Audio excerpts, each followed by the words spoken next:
Piranhas. Just hearing the name probably brings to mind images of razor-sharp teeth and a frenzied, boiling river. For decades, they've been the villains of the Amazon, the stuff of Hollywood nightmares. But what if I told you that the monster you think you know is mostly a myth? What if the real piranha is far more fascinating, complex, and even crucial to its environment than any horror movie could ever depict? Today, we're re-diving deep into the freshwater rivers of South America to uncover the truth about one of the world's most misunderstood fish. We'll separate fact from fiction, explore their incredible biology, and reveal why these notorious predators are actually vital heroes of the Amazon. So, get ready, because we're about to change everything you thought you knew about the piranha. Let's start by setting the scene. Piranhas are native to the sprawling river systems of South America, from the mighty Amazon to the Orinoco and beyond. They're not just one type of fish. The term piranha actually covers several dozen species within the family Cheracidae. They thrive in an incredible variety of freshwater habitats, from quiet, murky lakes and flooded forests to fast-flowing, crystal-clear rivers. This adaptability is one of the keys to their success. They've evolved to survive in diverse and often challenging environments, which has shaped their behavior and their famous physical traits. When you picture the Amazon, you're picturing the piranha's home turf, a world teeming with life, competition, and constant change. It's this complex ecosystem that has molded the piranha into the creature it is today, a perfectly adapted survivor. Now, let's address the elephant in the room, or rather, the piranha in the water. Their reputation as ruthless, man-eating monsters is almost entirely a product of pop culture, not reality. The stories of piranha skeletons stripping a cow to the bone in minutes, largely exaggerated. Attacks on humans are incredibly rare. When they do happen, it's usually because the fish feel threatened, their nesting sites are disturbed, or they're trapped in shrinking pools of water during the dry season with very little food. In these desperate situations, they might bite out of defense or extreme hunger. But the idea of a pack of piranhas actively hunting down a human is pure fiction. In reality, thousands of people swim, fish, and bathe in piranha-infested waters every single day across South America without any issue. Local communities have coexisted with piranhas for centuries, and they understand the fish's true nature far better than any Hollywood director.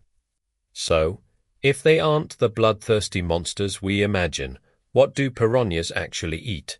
Their diet is surprisingly varied.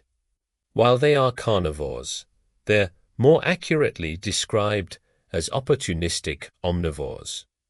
Their main food source is other fish. Often they nip at fins and scales rather than going for a full-on kill.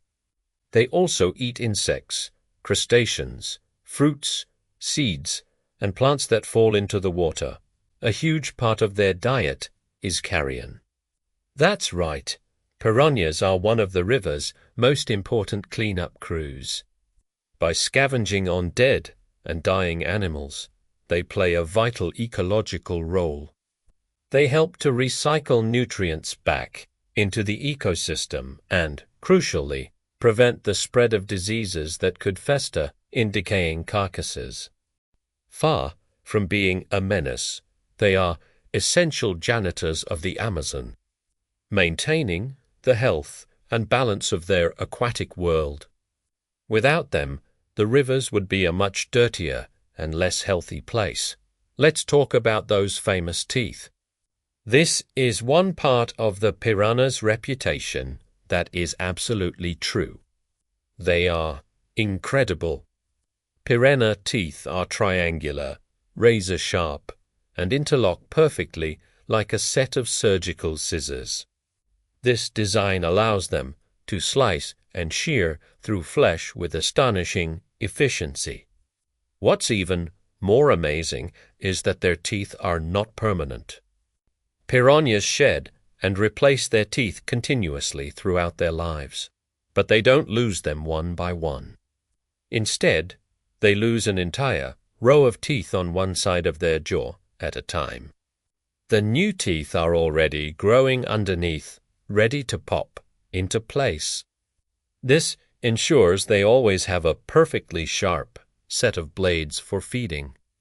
This unique dental adaptation, combined with one of the most powerful bite forces relative to body size among all vertebrates, makes them incredibly effective at what they do, whether that's hunting a slippery fish or tearing apart a tough piece of carrion. One of the most fascinating aspects of piranha behavior is their social structure. The Majofa feeding frenzy has led people to believe they hunt in huge, mindless packs out of sheer aggression. The truth is more nuanced. Piranhas are social fish that live in groups called shoals, but this is primarily a defensive strategy. In the dangerous waters of the Amazon, there's safety in numbers. Sticking together helps protect them from larger predators like river dolphins, caimans, and giant wading birds. When it comes to hunting, their group behavior is less about a coordinated attack and more about opportunistic chaos. A struggling animal or the scent of blood can trigger a feeding response in the group, where each fish rushes in to get its share. It looks dramatic, but it's driven by individual survival instincts rather than a pack-hunting mentality. This social behavior is a key part of their survival in a predator-rich environment. Did you know that piranhas can talk? Well, not in the way we do, but they are surprisingly vocal. Scientists have discovered that piranhas produce a variety of sounds to communicate with each other, especially during confrontations. They can make barking-like noises, grunts, and drumming sounds. These sounds are created by contracting muscles attached to their swim bladder, which then vibrates and acts like a speaker. A short, sharp bark is often a warning to a rival piranha to back off. A lower, drumming sound might be used during a chase or a fight. And a soft grunt is a signal used during territorial disputes over food. This acoustic communication adds another layer of complexity to their social interactions, showing that there's a lot more going on beneath the surface than just mindless biting. They are negotiating, warning, and communicating in their own unique underwater language. The myth of the man-eating piranha can be traced back to one specific person, former U.S. President Theodore Roosevelt. During his expedition to the Amazon in 1913, local fishermen put on a show for him. They had trapped a large group of piranhas in a small section of a river and starved them for days. Then they pushed a dead cow into the water. The starving, trapped fish, in a desperate frenzy, stripped the carcass in a spectacular, gruesome display. Roosevelt wrote about this event in his best-selling book, Through the Brazilian Wilderness, describing piranhas as the most ferocious fish in the world. His dramatic account captured the public's imagination, and the piranha's monstrous reputation was born. This single, highly staged event has defined the piranha in popular culture ever since, overshadowing the reality of its normal, far less dramatic behavior. It is a powerful example of how one sensational story can create a myth that lasts for over a century. Despite their fearsome image, piranhas have their own set of threats to worry about and many of them come from humans. Habitat destruction is the biggest danger. Deforestation for agriculture and cattle ranching leads to soil erosion, which pollutes the rivers and alters the water chemistry. Mining operations, particularly for gold, release toxic mercury into the water, which poisons the entire food chain, including piranhas and the fish they eat. Dam construction also fragments their habitats, blocking migration routes and changing water flow, which can disrupt their breeding cycles. On top of that, in some regions, piranhas are overfished, either for food or for the aquarium trade. These pressures are putting many piranha populations at risk. Protecting piranhas means protecting the entire Amazonian river ecosystem, a task that is becoming more urgent every single day. Conservation efforts focused on preserving these vital freshwater habitats are crucial for the survival of the piranha and countless other species. So, after everything we've learned, what's the final verdict on the piranha? They are undoubtedly formidable predators, armed with one of nature's most impressive sets of teeth and a powerful bite. They deserve respect, and you certainly wouldn't want to handle one carelessly. But the terrifying, bloodthirsty monster from the movies simply doesn't exist. The real piranha is a complex, highly adapted survivor.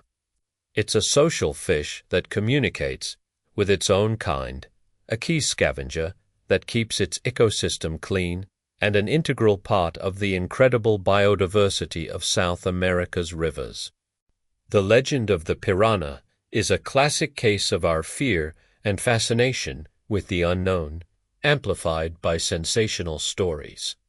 By looking past the myth and understanding the science, we can appreciate the piranha for what it truly is. Not a monster to be feared, but a vital and fascinating creature that plays an indispensable role in its natural world. Thank you so much for joining me on this journey to uncover the truth about piranhas. Hopefully, you have a newfound appreciation for these incredible fish. If you enjoyed this video and learned something new, please hit that like button. And don't forget to subscribe and turn on notifications so you don't miss our next deep dive into the wonders of the natural world. See you next time